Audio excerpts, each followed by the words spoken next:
vous êtes-vous déjà demandé pourquoi même en priant autant, les bénédictions de Dieu semblent être verrouillées? Parfois, il semble que tout soit prêt à se produire, mais rien ne bouge. Et savez-vous quelque chose? Le problème n'est pas toujours dans les circonstances, elle est souvent en nous. Il y a des attitudes, des pensées et des sentiments qui, même sans s'en rendre compte, nous éloignent de l'abondance divine. La bonne nouvelle? Dieu veut débloquer ce flux surnaturel dans votre vie et il a commencé maintenant, juste parce que vous êtes ici. Dieu est un Père généreux, aimant, plein de pouvoir et de grâce. Il veut vous bénir au-delà de ce que vous demandez ou imaginez. Cependant, pour que cela se produise, il est nécessaire de supprimer les blocages spirituels qui empêchent ce flux. Pensez comme une rivière, si le lit est plein de pierres, l'eau ne fonctionne pas dure. Ainsi se produit également avec la présence de Dieu en nous. Il veut inonder nos vies, mais certains débris doivent s'écarter. La chose la plus curieuse est que nous sommes souvent nous-mêmes qui ont mis ces barrières sans s'en rendre compte. Une blessure que nous gardons depuis des années, une foi hésitante, une fierté déguisée en confiance de soi. Tout cela entrave le coulage des bénédictions de Dieu. Et non, ce n'est pas pour vous condamner, c'est pour vous libérer. Parce que lorsque nous voyons ce qui bloque, nous pouvons agir judicieusement et supprimer. Dans ce contenu, nous réfléchirons ensemble sur 5 obstacles spirituels qui peuvent vous écraser votre vie sans vous n'y remarquer. Chacun d'eux a le pouvoir d'empêcher l'avancée de leur foi, la croissance de leur vie spirituelle et la manifestation de la faveur divine. La bonne nouvelle est qu'il existe également un chemin de guérison, de restauration et de libération. Et tout commence par la conscience et la décision. Alors, restez avec moi jusqu'à la fin. Passons par chaque barrière une par une et comprenons comment les surmonter. En fin de compte, nous dirons une prière puissante pour déverrouiller ce qui est conservé et libérer des bénédictions qui vont au-delà de la logique. Parce que oui, Dieu fait toujours l'impossible et il veut le faire dans votre vie aujourd'hui. Prêt à commencer? Peut-être que vous vivez un moment où tout semble être coincé. Les promesses sont là, croyez-vous, mais les fruits ne sont pas encore apparus. Le cœur appelle des réponses, mais les cieux semblent silencieux. Lorsque cela se produit, vous devez vous arrêter, prendre une profonde inspiration et demander, « Seigneur, y a-t-il quelque chose en moi qui doit être aligné? » Parce que parfois le retard n'est pas une négation, mais une correction aimante. Dieu est un Dieu des alliances, et il tient chacune de ses promesses. Mais il y a des principes spirituels qui doivent être respectés afin que le cycle de bénédiction soit terminé. La foi, l'obéissance et la rupture sont des clés qui débloquent les portes dans le monde des esprits. Lorsque nous n'alignons pas nos vies avec ces principes, nous risquons de vivre en dessous de ce que le Père a préparé. Et ce n'est pas le plan de Dieu pour vous. De nombreuses bénédictions sont prêtes, espérant simplement supprimer ce qui empêche la voie. Nous ne parlons pas de mérite, mais de positionnement. Le Père est prêt à agir, mais il veut un cœur humble et sensible à sa voix. À partir du moment où vous vous alignez avec le ciel, tout commence à couler comme jamais auparavant. C'est comme ouvrir les conformes d'un barrage.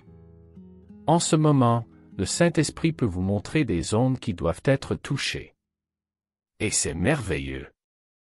Savez-vous pourquoi? Parce que là où il y a une révélation, il y a une transformation. Là où la lumière du Christ entre, l'obscurité ne peut résister.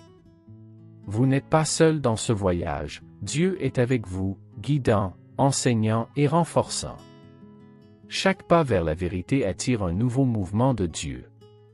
Ce que Dieu a pour votre vie est trop grand pour être interrompu par des murs qui peuvent être renversés. Par conséquent, ce contenu est une invitation au repentir, au renouvellement de l'esprit et à la purification du cœur. Lorsque nous supprimons les décombres de l'âme, le ciel s'ouvre, la paix revient et que la main du Seigneur opère avec la liberté. Le flux de Dieu n'a pas été interrompu, il ne s'attend qu'à ce que l'espace agisse. Avez-vous essayé de marcher avec une énorme pierre sur le dos?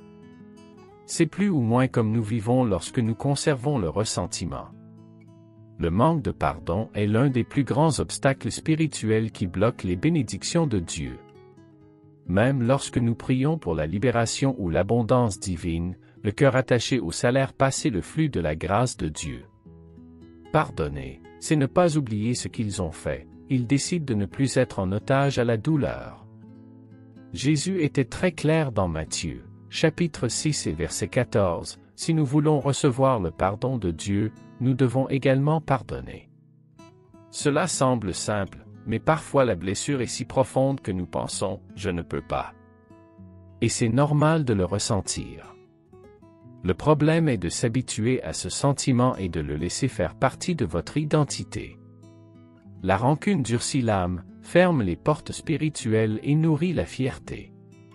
Pardonner, au contraire, il apporte la guérison et la restauration. L'histoire de Jacob et Ésaü dans Genèse, chapitre 33 et verset 4, en est un bel exemple. Après des années séparés par des chagrins, les deux frères se sont de nouveau rencontrés et ont embrassé en larmes. Ce fut un moment de communion avec Dieu, de réconciliation et de transformation spirituelle. Imaginez combien de bénédictions ont été barrées tandis que la haine existait entre eux. Lorsque nous libérons le pardon, le ciel s'ouvre à nouveau sur nous. Et si le ressentiment est plus proche que vous ne le pensez? Parfois un parent, un ancien partenaire, un ami qui vous a déçu. Parfois, c'est vous-même. Oui, il y a des gens qui ont besoin de se pardonner. L'autosuffisance nous empêche souvent d'admettre les défauts, cependant, la grâce de Dieu couvre ce que notre fierté essaie de se cacher. Se pardonner est aussi essentiel que de pardonner l'autre. Si vous voulez vivre en communion avec Dieu et vivre la faveur divine sans blocage, le pardon est la première étape. Que diriez-vous de commencer maintenant? Bénéficiez un rôle, écrivez le nom de ceux qui vous ont blessé et déclare « Je libère cette personne au nom de Jésus ». Vous devrez peut-être répéter cela plusieurs fois. C'est un processus. Mais chaque fois que vous pardonnez, une chaîne se décompose et le flux de Dieu coule à nouveau librement. Connaissez-vous ce brouillard dense qui vous empêche de voir votre chemin à venir? C'est ainsi que le doute agit dans la vie spirituelle. Lorsque nous lui permettons de s'installer, elle obscurcit notre vision de la promesse et affaiblit notre confiance en la présence de Dieu. La foi, en revanche, est l'objectif qui clarifie le but, même au milieu de l'obscurité. James, chapitre 1 et verset 6, est simple, celui qui doute est comme la vague de mer, instable dans tout ce qu'il fait.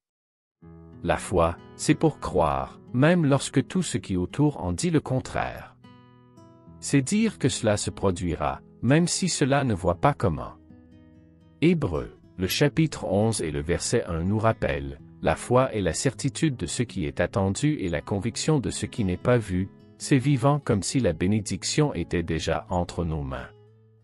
Le doute bloque la faveur divine car elle révèle un manque de confiance dans le caractère de Dieu. Ce n'est pas lui qui a échoué, nous qui hésitons. Vous vous souvenez de Pedro marchant au-dessus des eaux? Alors qu'il gardait les yeux sur Jésus, il a marché sur l'impossible. Mais c'était suffisant pour regarder le vent et il a commencé à couler. La question était comme un poids invisible qui l'a abattu. La même chose se produit avec nous.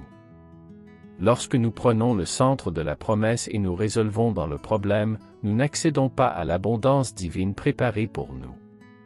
Un autre exemple fort est celui de Barak, dans les Juges, chapitres 4 et 5. Dieu l'a appelé à mener une victoire, mais il a hésité et a demandé l'aide de Déborah à ses côtés. Il a gagné, oui, mais a perdu l'honneur de diriger seul parce qu'il doutait. Le point ici n'est pas que Dieu n'agit plus, mais ce doute a retardé le processus et bloqué la plénitude de la bénédiction. La foi accélère. Doublage s'écrase. Aussi simple que ça. Si vous voulez voir le manifeste surnaturel, commencez par renforcer votre foi tous les jours. Lisez les histoires bibliques de la victoire, écoutez des témoignages, déclarez la parole de Dieu audacieusement. Quand le doute vient, parce qu'il vient, affrontez-le avec la vérité. Dites, ma foi est en Dieu, pas dans les circonstances. Chaque fois que vous faites cela, un obstacle spirituel est supprimé et le flux de Dieu s'approche. Avez-vous essayé de voyager en ignorant le GPS? Au début, cela peut sembler plus rapide, mais bientôt vous vous rendez compte que vous êtes perdu. Telle est la désobéissance, un choix qui semble inoffensif, mais qui nous fait sortir du chemin de l'abondance divine. Dieu a tracé une voie de bénédiction vers nos vies, mais elle nécessite l'écoute, la remise et l'obéissance. Lorsque nous prenons les raccourcis par nous-mêmes, nous bloquons la faveur divine sans s'en rendre compte. L'obéissance est plus que des ordres épanouissants, c'est une démonstration d'amour et de confiance. Dans le 1er Samuel, chapitre 15 et verset 22, le prophète déclare que l'obéir est mieux que de sacrifier. En d'autres termes, Dieu ne veut pas de nos paroles ou offres exclusivement, il veut que le cœur se rende. La désobéir peut sembler un petit choix, mais spirituellement, c'est comme construire un mur entre nous et la présence de Dieu. Cette attitude affecte tout. Le roi Saul en est un exemple clair. Dieu lui a donné une mission spécifique, détruire complètement les Amalkites. Mais Saul a trouvé mieux d'adapter l'ordre, épargnant le roi et le meilleur du bétail. Résultat? Il a été rejeté par Dieu. Sa désobéissance a coûté le royaume, la communion avec le Seigneur et la paix intérieure. Ce n'était pas un manque d'action, c'était de l'action dans le mauvais sens, sans s'aligner sur la volonté de Dieu. Combien de fois faisons-nous cela aussi? Nous choisissons ce que nous voulons obéir, ignorer ce qui nous confronte et nous attendons toujours au flux de la grâce de Dieu. Mais vous ne pouvez pas vivre sur une façade avec le ciel. La vraie liberté spirituelle est née dans l'obéissance. Et même quand cela semble difficile, obéir a toujours apporté des bénédictions durables. La désobéissance, en revanche, laisse des fissures qui bloquent notre vie spirituelle. Si vous sentez que vous marchez en rond, il est peut-être temps de demander, « Seigneur, dans quel domaine ai-je résisté en vous ?» Parfois, c'est une relation, une décision financière, un appel que vous avez reporté. Mais savoir, obéir, même avec peur, c'est faire la voie à la restauration et à la faveur de Dieu. Lorsque vous vous alignez avec lui, les obstacles spirituels commencent à tomber un par un. Avez-vous essayé de mettre une mauvaise pièce dans un puzzle? Autant qu'elle force, elle ne s'adapte jamais. La fierté fonctionne comme celle-ci dans la vie spirituelle, cherchez à vivre par leur propre force, pensant que vous pouvez tout faire sans dépendre de Dieu. L'auto-épulnure est trompeuse, elle semble de la force, mais au plus profond, elle révèle une faiblesse. Dieu ne nous a pas appelés à être indépendants de lui, mais totalement liés à sa présence. Les Proverbes, chapitre 16 et verset 18, indiquent clairement, la fierté précède la ruine et l'esprit hautain, la chute. Ce n'est pas un beau dicton, c'est une alerte spirituelle. La fierté bloque les bénédictions de Dieu. Car Dieu résiste aux superbes, mais donne la grâce à l'humble. La vie spirituelle fleurit lorsque nous reconnaissons, « Seigneur, sans toi, je ne peux rien. » Et puis, oui, la faveur divine commence à se manifester. Le roi Uzia est un exemple remarquable. Cela a bien commencé, à chercher Dieu, prospérer. Mais avec le temps, laissez le succès augmenter. Il a essayé d'usurper la place des prêtres, pensant qu'il pouvait tout et était pris par la lèpre. Son autotension était chère. La leçon? Même Blessed peut bloquer leur bénédiction quand il laisse la fierté dominer. Le flux de Dieu nécessite une humilité constante. Combien de fois pensons-nous que nous réalisons seuls? Que ce soit pour élever des enfants, le mariage, la finance ou le leadership. Lorsque nous sortons Dieu de l'équation, le compte ne se ferme pas. Nous pouvons même avoir des résultats temporaires, mais sans soutien spirituel, tout s'effondre. L'abondance divine n'est pas le résultat de nos efforts, mais de la grâce de Dieu agissant par notre dépendance et notre soumission. Si vous vous êtes engagé à tout résoudre seul, respirez profondément et livrez-vous. Reconnaissez que ce n'est pas une faiblesse, besoin de Dieu est la sagesse. La louange sincère et la prière humble sont comme des clés qui déverrouillent les ondes menées par l'auto-épuisement. Lorsque nous abandonnons le contrôle et laissons Dieu guider, la transformation spirituelle se produit. Et avec elle, la faveur divine coule à nouveau comme jamais auparavant. Connaissez-vous ce bateau qui dérive dans la mer, sans ancre et sans direction? Telle est la vie de ceux qui négligent la prière et la louange. Le lien avec Dieu s'affaiblit, la sensibilité spirituelle diminue et les obstacles commencent à s'accumuler sans la personne. La prière est notre dialogue avec le Créateur, et la louange, l'atmosphère où le ciel touche la terre. Sans ces deux piliers, la présence de Dieu est éloignée. Philippiens, chapitre 4 et verset 6, nous apprend à ne pas nous inquiéter mais à tout amener à Dieu dans la prière. La louange, à son tour, a le pouvoir d'ouvrir les cieux, comme le dit les psaumes, le chapitre 67 et les versets 5 et 6, lorsque nous louons, la terre donne ses fruits. Cela signifie que lorsque nous prions avec foi et louons avec gratitude, nous attirons la faveur divine et brise les chaînes invisibles. La négligence spirituelle, en revanche, bloque cette récolte. Jonas est un exemple classique. Il a fui la mission, a essayé de se cacher de la présence de Dieu et s'est terminé dans un endroit sombre, littéralement, dans l'utérus d'un poisson. Ce n'est que lorsqu'il a prié et reconnu la souveraineté du Seigneur que la libération est venue. Qu'est-ce que cela nous apprend? Que, même au milieu du chaos, la prière sincère a encore un pouvoir de restauration. Et la louange, même en période difficile, est un signe de maturité spirituelle. La ruée de la vie quotidienne nous vole souvent ces moments avec Dieu.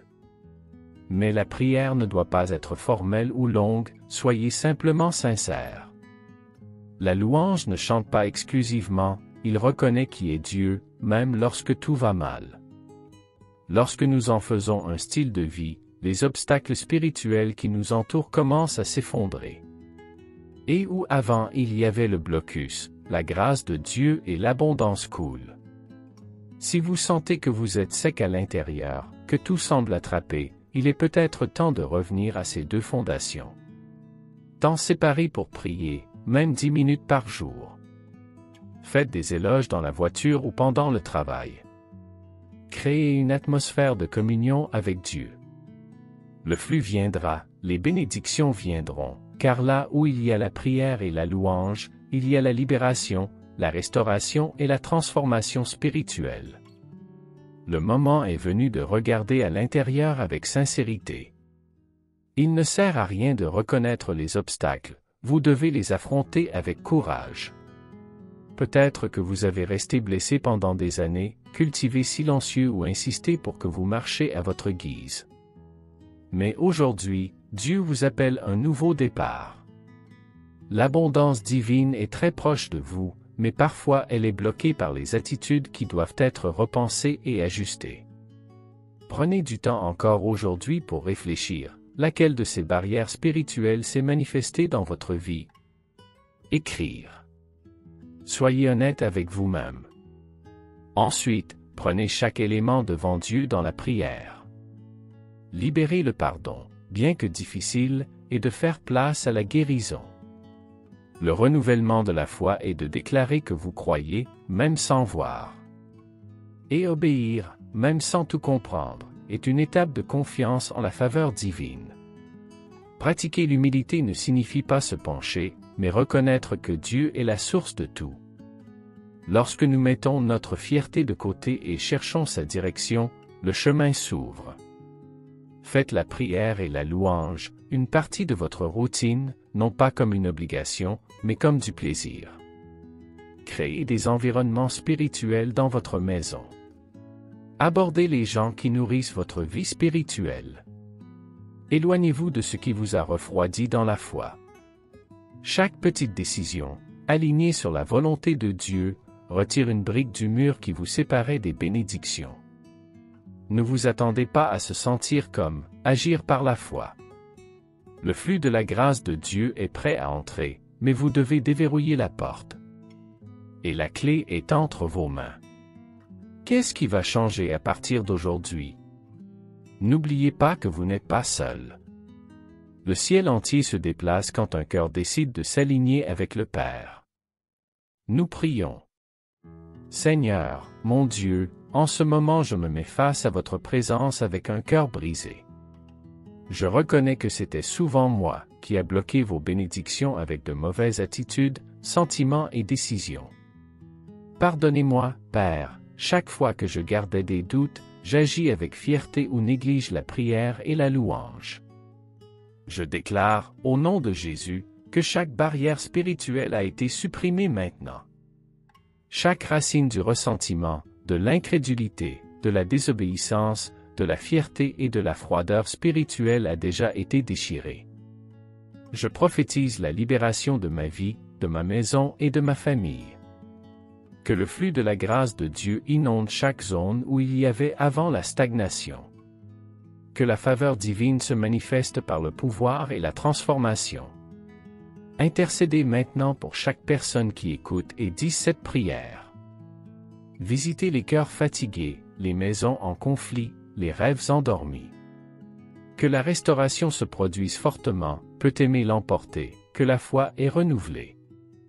J'ai aussi pour chaque personne qui commente avec fête, qui partage ce message, qui décide de recommencer. Que vos bénédictions débordent en abondance. Saint-Esprit, convaincre chacun de nous que nous avons besoin de changer. Nous amène à un véritable repentir, à une communion constante avec vous, au plaisir de votre présence. Que ce soit une nouvelle période d'alliance, d'obéissance et d'intimité avec le Seigneur. Versez votre grâce sur nous, et ne laissez rien de plus, qui est notre héritage, votre bénédiction, votre faveur et votre puissante présence. Seigneur, je donne à vos mains toute la racine du manque de pardon et de ressentiment. Aidez-moi à libérer ceux qui m'ont blessé et jeter toute l'amertume. Je ne veux plus vivre enchaîné dans le passé, je choisis de pardonner car j'ai été pardonné par toi. Que mon cœur soit libre et léger, propre comme une source d'eau vivante. Que le pardon ouvre les vannes du ciel sur ma vie. Père, je renonce également à chaque doute et à l'incrédulité. Je sais que sans foi, il est impossible de vous plaire, alors je pleure, augmentez ma foi. Permettez-moi de faire confiance à vos promesses, même lorsque tout semble opposé. Que mon espoir soit renouvelé à chaque aube. Je crois, Seigneur, que ton temps est parfait et que ton acte n'échoue jamais. Je mets devant vous, Dieu, tous conscients ou inconscients de la désobéissance. Pardonnez-moi chaque fois que je choisissais ma propre voie au lieu de la vôtre. Apprenez-moi à écouter et à obéir à votre voix avec prêt et joie. Que ma vie reflète votre volonté dans chaque décision. Je veux marcher sous toi, pas mes propres désirs. Je rejette, au nom de Jésus, toute fierté et autosuffisance qui m'éloignent de votre grâce. Je reconnais que sans toi, je ne suis rien et je peux. Qu'il y ait un cœur humble en moi, enseigné et totalement dépendant du Seigneur. Que la gloire soit toujours à vous, et jamais la mienne. Apprenez-moi à descendre pour que votre pouvoir me soulève. Et enfin, Seigneur, suscite en moi un cœur amoureux de la prière et de la louange. Puis-je ne jamais négliger cette rencontre avec vous, cette conversation quotidienne qui me renforce. Que mes lèvres soient pleines de gratitude, même les jours difficiles. Apprenez-moi à chercher votre visage plus que vos mains. Et que, lorsqu'ils adoraient, les cieux se manifestent et l'impossible se produise. Au nom de Jésus, Amen. Maintenant, que diriez-vous de passer à l'étape suivante? Ce que vous avez entendu ici n'est pas seulement un message, c'est un appel de Dieu pour vous de vivre une nouvelle réalité. Que diriez-vous de regarder votre vie et de vous demander, j'ai permis à ces obstacles de bloquer le flux des bénédictions de Dieu. La bonne nouvelle est qu'il n'est jamais trop tard pour changer. Dieu est prêt à libérer tout ce qui est déjà le vôtre, par droit spirituel. Êtes-vous prêt à abdiquer ce que vous avez enfermé? Allez-vous choisir la foi au lieu du doute, le pardon au lieu de blesser, la prière au lieu de la plainte? Vos décisions aujourd'hui déterminent le niveau de faveur divin que vous découvrirez demain. Permettez à la grâce de Dieu de vous transformer de l'intérieur. Donnez de la place pour que cette restauration profonde se produise. Si ce message vous parlait, écrivez ici dans les commentaires « Amen, je reçois le flux de Dieu dans ma vie ».